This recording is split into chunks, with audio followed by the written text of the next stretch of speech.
Olá, tudo bem? Sejam muito bem-vindos a mais um episódio, a mais um podcast da Acassi, o AcassiCast.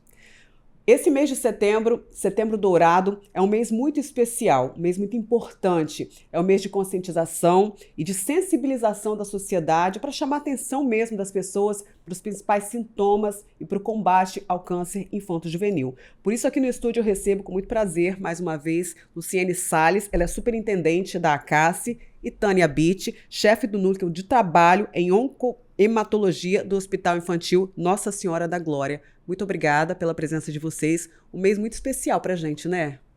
Sim, o Setembro Dourado, né, aí conhecido nacionalmente como o mês de conscientização sobre sinais e sintomas do câncer infanto-juvenil. E a gente sempre ressalta que é importante se trabalhar no processo de identificação precoce e, claro, de um centro de tratamento adequado, senão a gente fica, né, com o trabalho comprometido se isso não tiver uma junção importante. Tânia, prazer ter aqui você com a gente mais uma vez. É um ano inteiro falando desse assunto, claro, um trabalho contínuo, mas esse mês marca esses trabalhos? É um mês para a gente chamar a atenção e sensibilizar a sociedade? Sim, é um mês, né, que a gente chama a atenção específica para essa situação, né? Sem dúvida nenhuma, o trabalho é contínuo, né? Porque todos os dias você tem crianças aí com algum sintoma e que às vezes não é visto, né? E tudo que a gente não quer é que essas crianças cheguem tardiamente no centro de referência, porque a gente sabe que a gente vai ter muito mais toxicidade de tratamento, né? Vai ter muito mais sofrimento para a criança e também um desfecho, às vezes, não muito favorável, né? Então, assim, o mês de Setembro Dourado, ele traz, né, essa perspectiva de que toda a sociedade, mas a comunidade de profissionais, né, de saúde, se voltem para esse olhar, né, de uma doença que é rara, né, não é tão simples, né? E aí a gente está falando de 100 tipos de doenças diferentes, mais do que isso, né? E que às vezes um profissional de saúde vai pegar um caso e olhe lá, e tem profissional de saúde que nunca nem vai ver, né? Nunca vai identificar um sinal e sintoma desse tipo. Então, assim, é muito importante e muito importante ainda é saber que a questão da detecção precoce, né, e também do combate à doença, ela não é somente de um ente, de um ator, né? Ela é responsabilidade de todos, né? Então, isso é muito importante.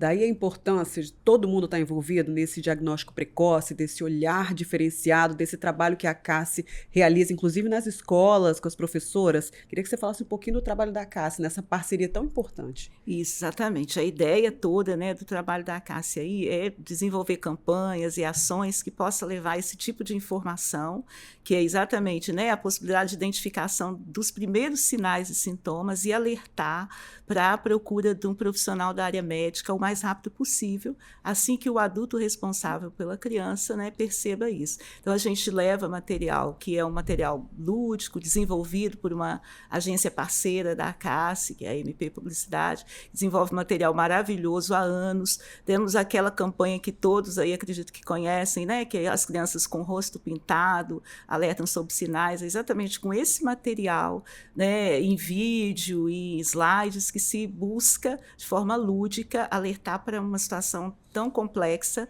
que, se não for atentada, né, nos primeiros momentos, cria um desafio, conforme já bem colocado aqui pela Tânia. Uma campanha linda, premiada, inclusive, que chama a atenção de forma lúdica Exatamente. mesmo, né? Mostra crianças com o rostinho pintados, enfim, mostrando sintomas. Exatamente, essa é a ideia, chamar a atenção, né, ludicamente falando, mas passando mensagem muito importante para quem, né, cuida de algum modo de crianças e adolescentes.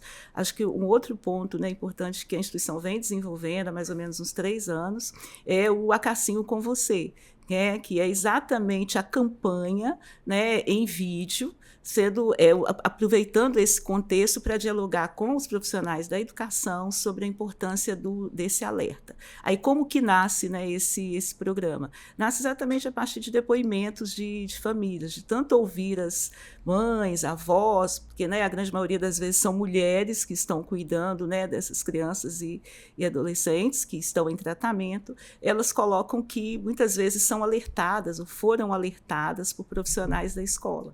Isso, né, nos chamou a atenção de que fosse interessante dialogar um pouco mais com esse público. Então, o Acassinho começou com o nome de Acassinho Vai à Escola, e hoje chama-se Acassinho com Você, porque ele vai aonde, né, for convidado aí. Então, tem ido a empresas, tem ido a outros locais onde se pode falar sobre essa ação. E no mês de setembro, com certeza, isso será bastante intensificado, né, para que quanto mais pessoas souberem disso, é importante. E um outro ponto que eu acho, né, extremamente desafiador, que essa é a parte que a gente pode dizer assim, estar ao nosso alcance, levar essa informação em conjunto com os profissionais de saúde do hospital e tudo mais. Por outro lado, também entendo ser importante, neste mês, se discutir políticas e ações que podem, de forma efetiva, né, trazer atores que são fundamentais para que isso não fique apenas, né, num diálogo sobre sensibilização. Então, é importante discutir, sim, condições de tratamento e todo o suporte que envolve o tratamento do câncer infantil juvenil. Fundamental. Tânia, deixa eu voltar um pouquinho na fala da Luciene sobre esse programa que a Cássia desenvolveu, do Acassinho, que começou indo à escola e cresceu, né? Do seu olhar profissional, da importância desse programa de forma tão perspicaz e inteligente, né? Porque a família está todo dia com aquela criança e às vezes não observa sinais, né? E aí, quando você orienta professores, você qualifica professores nesse olhar diferenciado, ele vai olhar aquela criança e vai falar, opa, alguma coisa está diferente aqui e chama a atenção dos pais. Queria que você avaliasse um pouquinho, falasse um pouquinho desse trabalho tão bonito e também de forma lúdica que chega nesse ambiente escolar. Então, isso é fundamental, né? Na verdade, quando você fala da sensibilização, né, você está falando da sensibilização de vários outros atores, né? Não só professores, mas a família também é um ator importante nisso. A gente tem que pensar que hoje, né, na sociedade moderna, a mulher trabalha. E a mulher, às vezes, deixa seu filho na creche e pega no final do dia, às vezes pega com a criança já tomada banho, às vezes já jantou e tal. Esse professor, ele fica muito tempo com essa criança, às vezes, né? E às vezes tem sinais que o professor observa no dia a dia, que o pai às vezes não observa, porque a criança, por exemplo, tem um comportamento diferente, né? Tá cambaleando em alguns momentos. Então, assim, tem coisas, tem sintomas que eles são muito sutis, né? E aí, quando o professor ele tem a noção do que de fato é o câncer infantil, é claro que a gente também não está falando de algo de uma forma que seja extremamente desafiadora para o professor, tipo de sentir que ele é responsável por diagnosticar. O professor não diagnostica, né? Ele aponta, ele tem que entender dos sinais que ele pode chegar para a família e falar, olha, a senhora não acha que deveria levá-lo ao médico? Eu senti que fulaninho mudou o comportamento dele, ele está tendo dificuldades, às vezes, em pegar um objeto e que às vezes cai. Ou uma febre, um hematoma, ele está, às vezes, caindo com mais facilidade, ele não era assim. Então, assim, são sinais, né? Uma febre que às vezes é persistente, ele vai para a escola, aí daqui a pouco ele tem uma febre, ou tem uma dor de cabeça, desculpa. Então, assim, são sinais que o professor pode identificar e alertar a família para a importância de levá-lo ao médico, né? Esse é um ponto. Então, assim, outra coisa é que essa criança, né, o desenvolvimento dela não para a partir do momento em que ela tem um diagnóstico de câncer. E a gente sentiu, né, ao longo dos anos, o quanto que era difícil esse retorno dessa criança para a escola de origem e até mesmo a escola acompanhar lá adequadamente. Então, quando a gente está falando, né, dessa questão do diagnóstico precoce, está levando, né, esse saber para o outro lá, que está lá na ponta, que não é profissional de saúde, você também está falando com ele, olha, você é parte integrante disso, e essa criança ela vai voltar aqui para a sua escola, você vai saber como atendê-la na hora que ela voltar, né, sem medo, sem alarde, né, e tornando a coisa muito mais tranquila, né, do que atualmente é, de fato, né? Ainda hoje é uma situação, melhorou bastante, mas ainda né? mas ainda hoje a gente ainda vê professores com muito receio de receber a criança ali. Não volta agora não, deixa ele acabar o tratamento e depois volta. Por receio, por medo, insegurança. Exatamente. E a escola é fundamental para essa criança, né? Então, assim, a gente tem que entender que câncer numa criança, ela, em qualquer pessoa, né, você não está falando somente do aspecto biológico. Às vezes o aspecto fisiopatológico da doença é muito mais fácil de ser trabalhado do que os aspectos psicossociais envolvidos nele, né? Então, assim, nesse contexto do câncer infantil, você tem que estar pensando em todas as dimensões desse cuidado. E ele é complementar. Então, qual é o papel do hospital, né? O papel do hospital, quando ela sensibiliza, né? Ela torna a coisa mais evidente, né? E é possível que os casos suspeitos cheguem mais no centro de tratamento. Então, o centro de tratamento, por sua vez, tem que se organizar para atender esses casos suspeitos. A gente também não está falando de um alarde de que todos os sinais e sintomas, né, que o profissional identificar, ele vai ser câncer. Não vai, né? Felizmente, não é, tá? Mas pode ser que um deles seja, né? Em campanhas passadas, né, dos sinais, né, foi possível uma mãe, por exemplo, lá de Linhares, sabe, que vinha tendo um filho, né, que vinha levando o filho várias vezes, levando o filho ao pronto-socorro, e ninguém dava um diagnóstico, sabe? Quando ela viu, ela falou assim, mas é isso que meu filho está sentindo. Ela chegou para o médico e falou assim, eu só quero que o senhor faça isso, porque é isso que o menino está sentindo. Então, assim, e era uma leucemia. A mãe conseguiu, sabe, fazer com que o médico lá entendesse a importância de fazer um exame, e o menino veio muito rapidamente para a vitória. Então, por conta da campanha. Por conta da campanha Sinais, sabe? Então, assim, entende que esse envolvimento entre o serviço de tratamento com a associação de apoio, né, ela é fundamental para a gente modificar o cenário, né? E aí, sem dúvida nenhuma, com a participação de toda a sociedade nesse contexto, né? É um trabalho conjunto, né, Luciene? Exatamente. É um trabalho complementar. Eu queria que você falasse também multifatorial, multidisciplinar. Vocês desenvolvem vários, né, trabalhos. Desse último que foi tão bonito, em parceria com o McDonald's, que também é diagnóstico precoce, né, o programa de diagnóstico precoce do câncer infanto-juvenil, em parceria com o Instituto, que foi um sucesso mais um ano, graças a Deus, né? Sim, você está falando da campanha, né, MEC Dia Feliz, que foi no dia 24 de agosto, e a gente aproveita para agradecer toda a sociedade capixaba, que vendemos todos os tickets antecipados, o dia 24 foi muito bacana. Então, foi bonito, né? Lindo, e assim, com o apoio de todas as pessoas, né, que sempre, felizmente, vem contribuindo com a instituição nesses mais de 30 anos, né, de campanha e 36 anos de ACACE. Temos o objetivo maior da arrecadação da campanha, pelo menos nos últimos 2 anos, tem sido para fomentar esse programa diagnóstico precoce.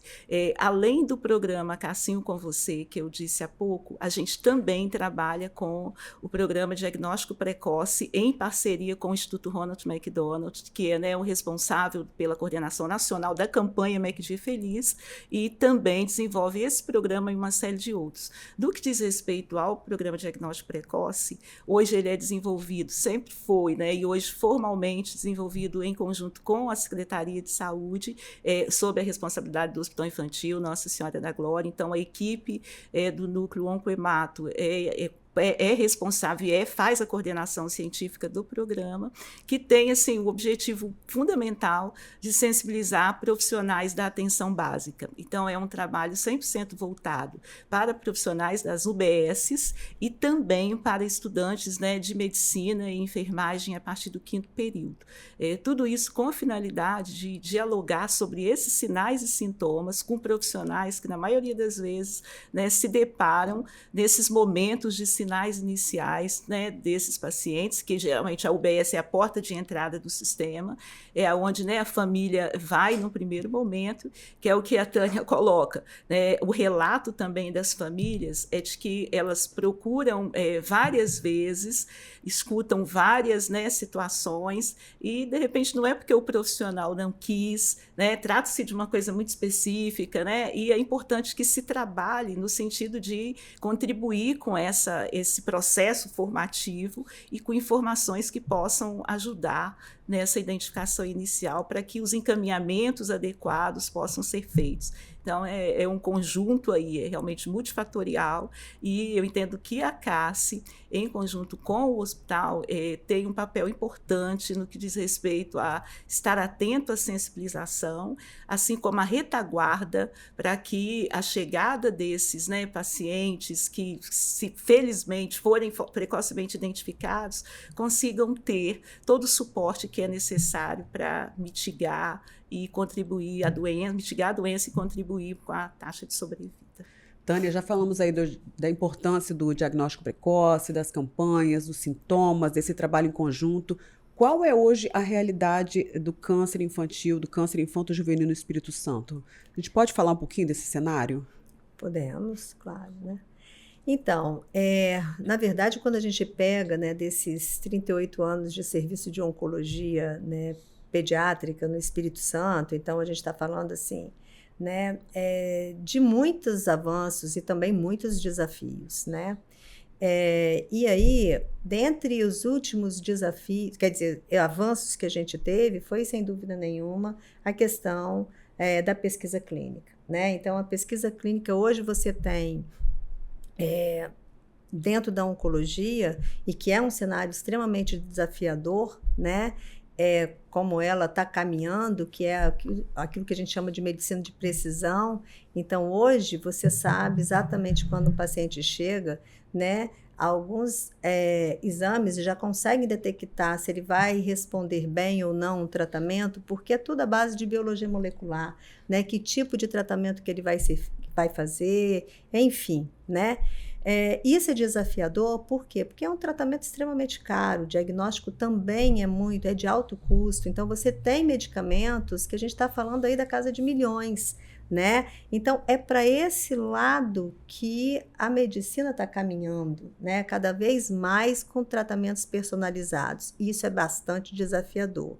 E a pesquisa clínica dentro do hospital infantil, que também nasce, né, de um esforço conjunto aí, não só do hospital, né, da Secretaria de Saúde, mas também a CASSE também contribuiu, e por meio dos recursos do MEC Dia Feliz para isso, né, possibilitou a gente colocar dentro o Hospital Infantil Nossa Senhora da Glória e os nossos pacientes, né, em grupos cooperativos brasileiros que compõem, né, aí uma gama de hospitais, que são os hospitais de ponta no Brasil e também de fora do Brasil.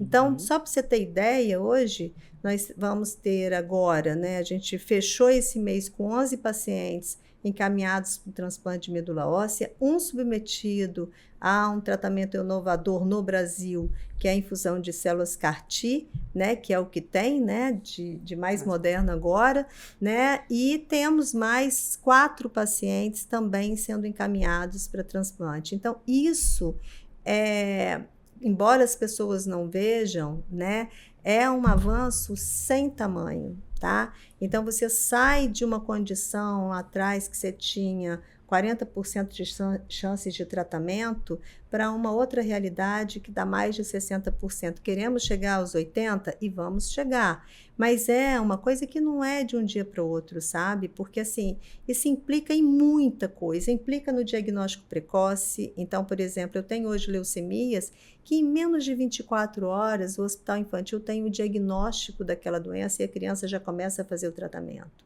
tá? Então, mas eu tenho tumores que ele chega ainda em estágio muito avançado, né? Então, por exemplo, você chegar com um paciente com um tumor ósseo, sabe? Em que a CASSE recebe os pacientes lá também, né? Porque os pacientes ficam na casa de apoio com um tumor que visivelmente, né? Ele tem ou quando você olha a perna, o menino tem um tumor de quase 15 centímetros, você fala, cara, isso não foi de agora, né? Então, ele demorou muito tempo para chegar. Então, assim, esse é um grande desafio e é uma das coisas que a gente também está trabalhando em conjunto, como a Luciane falou, da questão da capacitação dos profissionais de saúde para o diagnóstico precoce.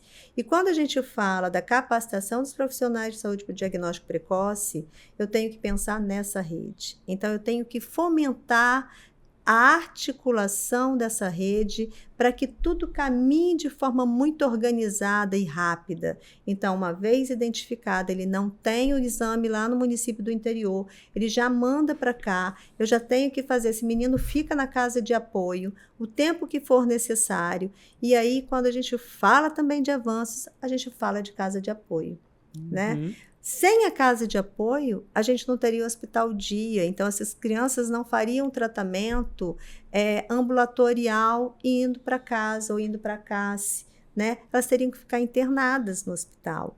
Então, assim, quando você olha, né? E aí o bom de ser jurássica, né? Entendeu? Experiente. É porque você consegue olhar lá atrás o que foi e o que é hoje, né? Então, assim, a CASSE nasceu dentro do hospital infantil, né? Eu acho que é importante a gente falar, quando a gente fala desses avanços, é importante a gente falar isso, né? Então, a CASSE nasce dentro do hospital infantil em 88, por meio de um esforço conjunto de profissionais de saúde, pais de crianças com câncer, para oferecer as melhores condições de tratamento possíveis, né? E a gente chegou muito longe, entendeu? Daquilo que há 38 anos a gente não conseguia ver que iria conseguir, né? Então, assim, por mais que hoje, às vezes, fala, tem muita coisa para a gente fazer, tem, né? As condições do hospital a gente queria que fossem muito melhores do que a gente tem em termos estruturais, né? Físicos, na verdade, sim. Mas quando a gente olha a questão operacional daquilo, da entrega que a gente faz muitas entregas. E faz entregas porque também tem esse esforço coletivo, sabe? Estou vendo ali o livro da CASSE e é isso, ele traduz isso. Foi um sonho coletivo que tornou uma realidade. Para mostrar. Sabe? Né? E olha que aqui ainda está 21 anos, já são 36, né? 36. Esse aqui é a construção de um sonho. É isso mesmo, coletivo. Foi um sonho coletivo. Então, assim, quando você pensa a campanha da MP Publicidade, que é maravilhosa, premiada, já recebeu vários prêmios Colibris lá atrás, agora, sabe? É o esforço dessa sociedade toda, né, em torno de uma causa. Então, assim, temos muitos desafios, mas, assim, é uma equipe, no Hospital Infantil, eu posso falar, pela equipe de onquematologia, a gente é uma equipe obstinada, sabe, que realmente abraça essa causa, que trabalha cotidianamente para isso. E temos, do outro lado, a CASSE, que também cumpre seu papel brilhantemente, né, na questão dos cuidados que são necessários para que essa criança e a família participem ativamente desse processo, né? Porque a família é parte importante desse processo, né? Então, eu vou te falar assim, bem brevemente. Uma vez diagnosticada a doença, muda-se tudo nessa família. Ela não tem mais como planejar a vida dela, né? E se ela tivesse somente o câncer para dar conta, mas ela tem uma série de problemas sociais e familiares pré-existentes à doença. Então, é uma pressão sobre a família, uma sobrecarga gigantesca, né? E a gente precisa, então, manejar todos esses sintomas, sabe? Também da família, porque isso causa dor, né? Então, toda a família assim, precisa de tratamento e de cuidado, toda essa de família acolhimento. Precisa desse guarda-chuva protetor, né? Então, assim, e aí a gente conta quando ela chega no hospital, né? Então, a gente tem a nossa equipe multidisciplinar, então assistentes sociais, psicólogos, e tal, enfermeiros, fisioterapeutas e tal. A atenção, ela é multidisciplinar e ela é complementar quando ela vai para a casa de apoio, né? E ainda tem, quando a gente fala da questão do diagnóstico precoce, que a gente capacita a atenção primária, a gente também tem que capacitar a atenção primária para o que ela pode fazer e o papel dela com esse paciente que também tem que ser referenciado por ela. Então, eu tenho pacientes de leucemia, por exemplo, que ele faz um tratamento aqui no centro de tratamento num determinado período, então ele continua, né, fazendo a quimioterapia. Eu sei quando ele está vindo aqui, ele está fazendo, porque ele está fazendo no hospital dia. Só que tem uma outra parte do tratamento, que aí há 1 ano e meio, mais ou menos, que é exclusivamente de responsabilidade da família em casa. E aí, como é uma medicação, um comprimidinho, às vezes a família não entende como sendo importante aquele comprimidinho e ele não faz. Entendeu? Deixa de fazer e tal. E quando ele deixa de tomar aquela medicação, por um dia, aumenta a chance dele de 20% de recidiva da doença. Sabe? E é um comprimidinho que é liberado, a família leva para casa. Então, assim, você tem que trabalhar muito bem essas famílias para que ela também dê conta de participação ativa no tratamento. Então, por isso que a gente fala que o trabalho ele é sempre complementar, né? E é muito trabalho. É muito trabalho. Eu tenho mais uma dúvida sobre tratamento em outros estados, transplante, mas eu queria te ouvir, Luciene, sobre essa fala da Tânia, a importância, assim, desse trabalho de vocês, 36 anos, que vocês nasceram ali junto com eles, muitos desafios, mas é uma fala de muita vitória também, né? Muito avanço tecnológico, de dinheiro, de recursos, de medicina. Dá um certo aconchego, assim, saber que, nossa, vocês estão no caminho certo, estamos no caminho certo.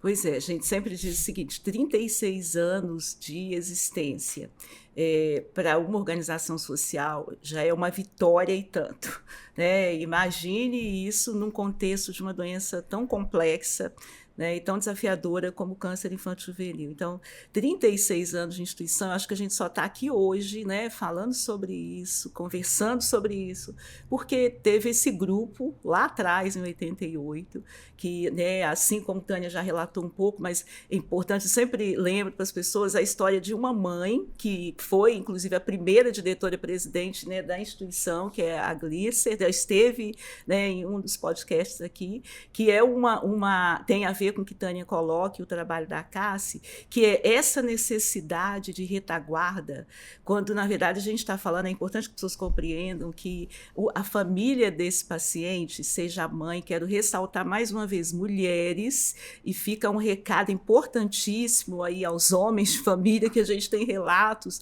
de alguns que não ficam presentes nesse processo, né? É importante esse apoio também. Então, elas ficam praticamente focadas nisso, e a gente está falando de pessoas que, além deste cuidado, que é extremamente importante, certamente tem outras demandas pessoais que se não também compreendidas, compromete o processo de acompanhamento do seu filho. Então, nós podemos entender que a gente está o tempo todo aí falando de seres humanos, que estamos todos submetidos às mazelas do contexto socioeconômico e, além disso, administrar uma doença como o câncer. Então, aonde que entra todo esse contexto do suporte, suporte multi?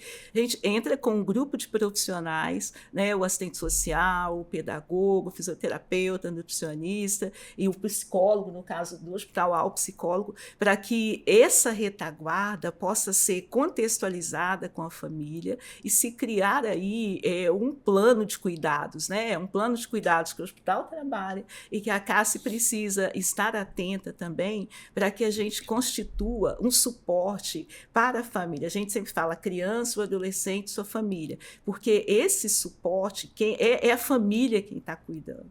A gente torce para que essa criança possa ter, de uma forma mais rápida possível, de acordo com o seu processo, a condição de estar em casa, de estar com todo esse cuidado da família, mas isso precisa ser de uma forma ok, porque se não for, né, a gente tem também o comprometimento no que diz respeito ao processo de tratamento. Então, o que acontece? Um processo socioeducativo que não está apenas para a criança e o adolescente. Óbvio que está para a criança e adolescente no contexto dele, mas também para o adulto responsável que o acompanha.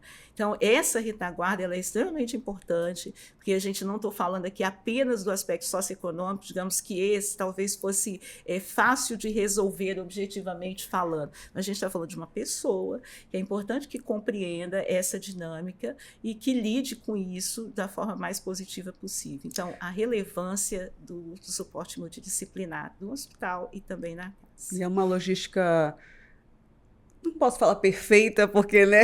Mas é muito bem feita, é muito bem cuidada, tem cada vez mais...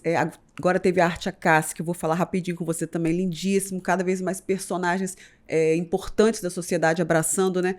Mas deixa eu fazer uma pergunta para você, Tânia, para a gente começar a ir para o encerramento aqui. Sobre crianças que precisam ir para outros estados, para tratamento, para transplante, como é que funciona esse deslocamento, esse processo todo? Tem algo assegurado, esse benefício pelo SUS? Explica para a gente. Sim, pois é.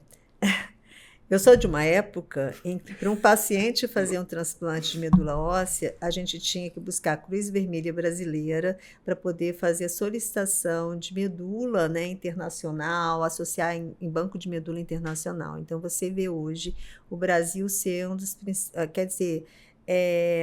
ser um dos principais, né, atores na execução de transplantes de medula óssea, e não só isso, você tem um banco de medula óssea constituído totalmente pelo SUS, sabe? Isso é uma coisa... assim, de comemorar e de emocionar, sim, entendeu? Então, assim, para mim, todas as vezes que eu vejo um paciente nosso indo para um transplante e com tudo certinho, hoje você tem, por exemplo, tem vários hospitais que também fazem pelo SUS o transplante de medula. Então, a gente tem hoje Beneficência Portuguesa, que realiza transplante das nossas crianças, Albert Einstein e tal. E tudo isso, antes desse paciente ir, é casadinho, equipe de lá com a equipe do hospital, a gente discute o caso junto. Então, sabe exatamente tempos e tudo que vai ser feito, e tudo isso pelo SUS. Então, assim, uma das coisas que a gente, eu acho que é importante enfatizar, né, porque muita gente acha que é o seguinte: nossa, o menino não tem condição, então ele não vai para transplante. Não existe isso, né? Hoje a gente tem uma coisa que chama tratamento fora de domicílio. Então, a partir do momento em que a gente identifica esse paciente que tem que ir para transplante de medula em alguma fase de tratamento, automaticamente o assistente social da unidade hospitalar já começa a trabalhar todos os trâmites necessários para a ida dele pelo Sistema Único de Saúde, tá? Além disso, assim como nós temos casa de apoio aqui, nesses lugares também tem casa de apoio, né? Eu acho que é muito importante a gente enfatizar aqui que não existe tratamento oncológico pediátrico, nem no Brasil nem no mundo, se não tiver suporte de casas de apoio.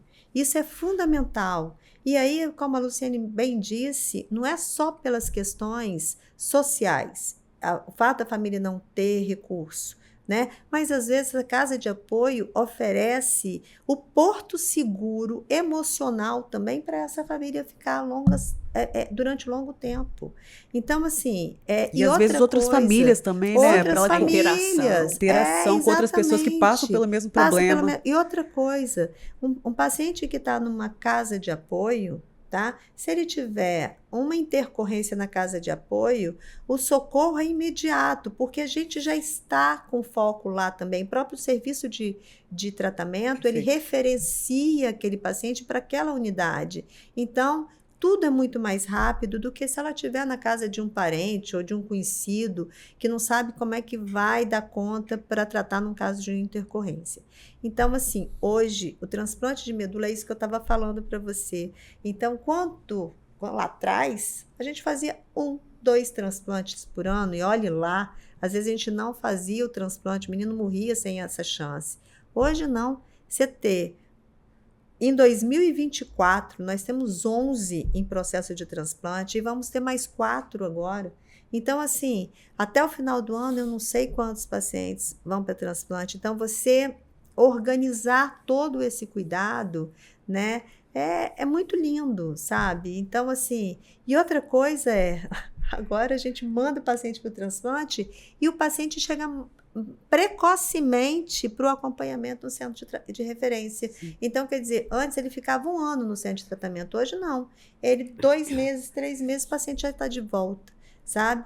Então, é realmente uma coisa maravilhosa, sabe, assim, né? A gente perceber esses avanços. Acho que isso que a Tânia traz do SUS, e aí viva o SUS, né, gente?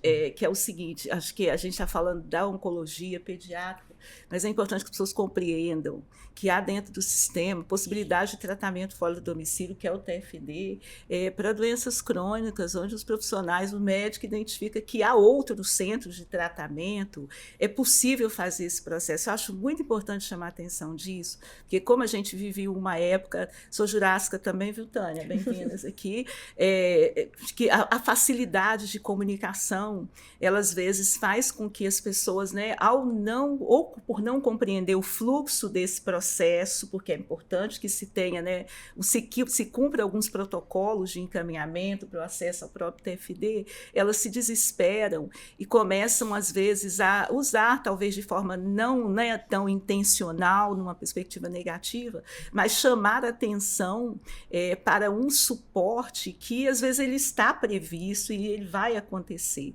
E isso acaba sensibilizando a sociedade, porque ela vai supor que não há uma retaguarda. Então, né, aí me refiro aqui às várias formas que às vezes as pessoas têm de chamar a atenção para o problema, né, e buscar suportes, que isso estamos todos livres para fazer, mas é importante que ele seja feito de forma adequada. Daí a importância da informação, né? Da importância da informação. A gente teve, inclusive, recentemente, né, aquela situação de uma paciente que a gente conhece, né, que é o caso da Yara, que as pessoas, de forma indevida, utilizaram a imagem dela para solicitar um apoio. Então, a gente fica bastante preocupado quando isso acontece com a questão do paciente em tratamento de câncer, justamente porque a gente está numa retaguarda onde tem uma equipe toda, tanto no hospital como na CASSE, preocupada com isso. Aí a gente até entra em contato imediatamente para saber, gente, o que está acontecendo, e às vezes tem outros fatores que a gente compreende, mas é importante que a sociedade saiba que há medicamentos muito caros. A gente teve recentemente situações de pacientes com medicamento, né, que 10 doses chegavam quase a R$2 milhões via SUS. Então, isso é muito importante. Eu acho que busca-se essa informação. Acho que tanto o hospital como a CASSE, a gente está sempre à disposição para dialogar sobre isso. Meninas, bate-papo muito enriquecedor, de muitas vitórias, de muitas conquistas, principalmente nesse mês tão importante que a gente vai continuar falando. Eu queria uma mensagem final aí de vocês, nesse Setembro Dourado, para a sociedade, para todos esses agentes que estão envolvidos nessa luta, né? Que é uma luta nossa que, graças a Deus, está sendo bem sucedida. Então, é chamar a atenção de que a questão do câncer infanto-juvenil é uma responsabilidade de todas, e uma criança, né, a gente tem que proteger. Todos nós somos responsáveis pela proteção a essa criança. E a gente está falando exatamente da saúde de uma criança, né, que tem possibilidade de viver longos anos, né? Pois quero, né, convidar toda a sociedade a estar com a gente, divulgar. Se você tem essa informação, passou por um dos trabalhos, seja na atenção básica, seja no Acassinho com você, transmita. E se você tem uma dúvida, se você quer colocar algo sobre o assunto, entre em contato com a gente. Vamos fazer isso junto, para que cada vez mais pessoas saibam sobre os sinais e sintomas, e muito mais, além de saber disso, saiba onde procurar para que possa ter esclarecimentos adequados. Lu, muito obrigada. Lu já é de confiança, vocês estão vendo, né, Luciene? Muito obrigada. Tânia, muito obrigada. Eu só posso dizer muito obrigada, parabéns pelo trabalho brilhante que vocês fazem. É um mês de vitória, de comemoração, e que venham muitas e muitas vitórias, que a gente possa comemorar muitas e muitas vezes ainda. Parabéns. Tudo isso que a gente conquistou, 38 anos à frente desse trabalho, 36 anos à frente da CASSE, é graças a vocês. Obrigada. A gente que agradece. A gente fica por aqui. É isso. A gente fica por aqui com mais um episódio do ACASSEcast, contando sempre com a sua presença e convidando você para conhecer a CASSE. Fica lá em Jardim Camburi, um espaço super lindo, super acolhedor. Vem fazer parte da nossa família também. Tchau, tchau.